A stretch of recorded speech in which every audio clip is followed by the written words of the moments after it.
mga tao. Ano lang tayo sa Agos. So sabay lang tayo sa Agos mga kids. So abangan na lang kung anong mahuhuli natin. So let's go. Woo!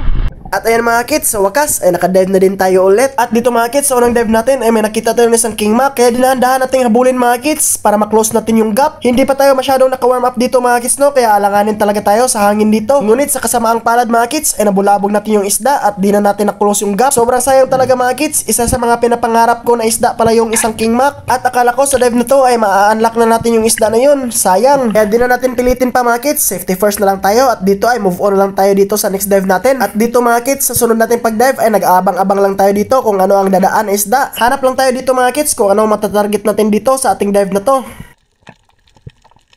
At nung pagtingin ko sa left side ko mga kids ay may nakita tayo ng isang grupo ng mga big mouth mackerel. Hihintayin ko lang sana mga kids na silang ilalapit sa atin. Ngunit nang iba yung direksyon nila kaya yun nilapitan na lang natin para maklose natin yung gap.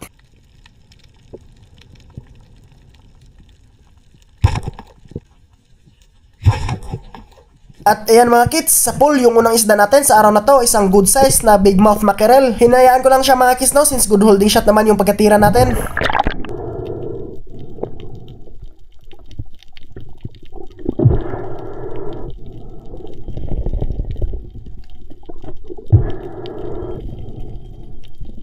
At ayan mga kids, secure na din yung unang isda natin sa araw na to.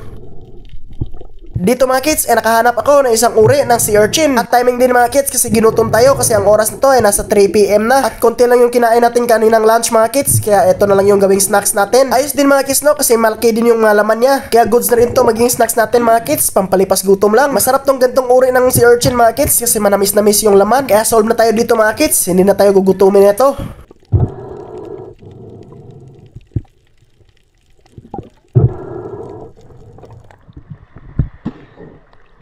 Kaya dito mga kids, proceed tayo sa next dive natin. At dito na spot mga kids no, nagbabaka sakali lang ako na may dadaan na isda kasi medyo mabuhangin kasi. Try lang natin dito mga kids kung may ma-attract tayo na isda at kung may mapapana tayo dito. Tamang dusting, scratching at grunting lang tayo dito mga kids no, para may ma-attract tayo na isda.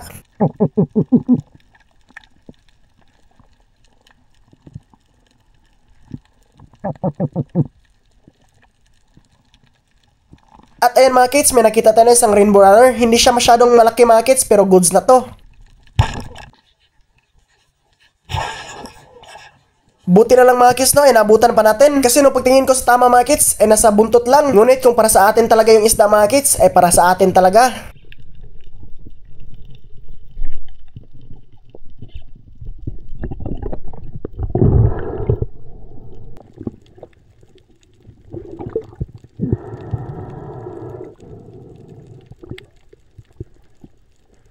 At ayun mga kids, secured na din ang pangalawang isda natin sa araw na to, isang rainbow runner. At syempre mga kids, hindi natin makakalimutan na mag-shoutout sa ating mga viewers and supporters na sila Dong Official, shoutout sa iyo idol, and dive safe always. And shoutout din kay Loreto Milana, shoutout sa iyo idol. Maraming salamat sa inyong mga suporta mga kids no. At sana ay magpatuloy yung suporta nyo sa akin. Let's go!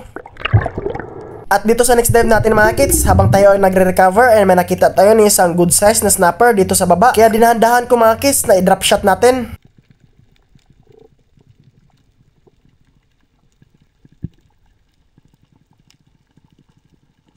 At nung malapit na sana nating maklose yung gap mga kids, biglang lumungoy palayo yung isda. Nagdahan-dahan na siyang pumunta dun sa may malalim na part. At dito banda mga kids, buti na lang may nakita tayo na dalawang trevally. Kaya pinana na natin kaagad mga kids.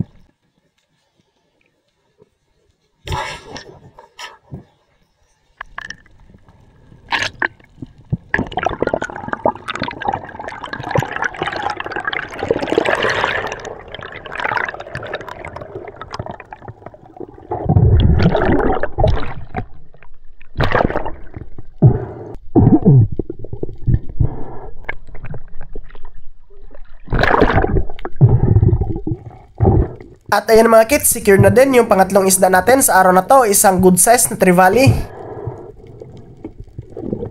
At dito pala mga kids, ay may napana tayo ng isang snapper, kaso lang hindi natin na video yung pagpana natin. At matik na din mga kids, secure na din yung pang-apat natin na isda sa araw na to. At ito na din yung naging last natin na isda mga kids sa araw na to. At pagkatapos na ito mga kids, ay nagdahan-dahan na tayong umuwi kasi medyo malayo pa yung uuwian natin. Nasa kalagitnaan pa tayo ng ruta natin dito mga kids kasi bumaliktad kasi yung agos ng tubig. Kaya dahan-dahan lang tayo dito maglangoy mga kids papunta sa barangay namin kasi medyo palubog na yung araw. At goods na din tong huli natin mga kids, may pang stock na din tayo at may pang sabaw na. At ayun mga kids, habang tayo ay pauwi na ay sinalubong tayo ng magandang sunset. Kaya ayos na din mga kids, good way to end the day. Let's go! Hello, what's up mga kids? Gabi na, nagabihan tayo. Kasi yung agos ng tubig bumaliktad. So ito yung huli natin. Isang big mouth mackerel, isang swapper, isang trevally. Yung isa, yung rainbow runner, binigay natin sa may nakatambay dito. Binigay natin pang sabaw niya.